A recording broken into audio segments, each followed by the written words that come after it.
से एक समृद्ध, स्वस्थ और सक्षम गुजरात से लेकर विकसित भारत के सपने को साकार करने की दिशा में हम एक और महत्वपूर्ण कदम बढ़ा रहे हैं। अब हम सादर आमंत्रित करते हैं माननीय प्रधानमंत्री श्री नरेंद्र मोदी जी को कि कृपया रिमोट के माध्यम से 5,536 करोड़ के विकास योजनाओं का लोकार्पण, खातमुहूर्त एवं ऐलान गुजरात से पूरे भारत की शहरी विकास गाथा में एक और स्वर्णिम अध्याय जोड़ें।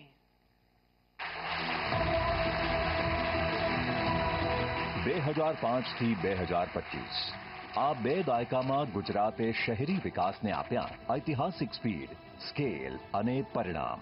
એટલે જ તો આજે 20 વર્ષ પછી ગર્વથી આપણે ઉજવવા જઈ રહ્યા છીએ 20 વર્ષ શહેરી વિકાસના.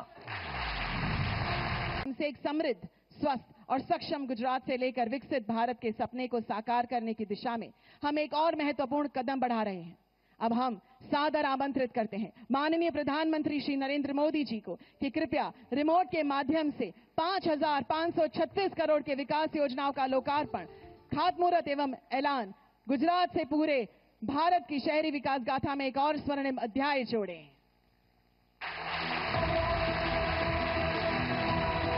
2005 થી 2025 આ બે દાયકામાં ગુજરાતે શહેરી વિકાસને આપ્યા ઐતિહાસિક સ્પીડ, સ્કેલ અને પરિણામ. એટલે જ તો આજે 20 વર્ષ પછી ગર્વથી આપણે ઉજવવા જઈ રહ્યા છીએ 20 વર્ષ શહેરી વિકાસના.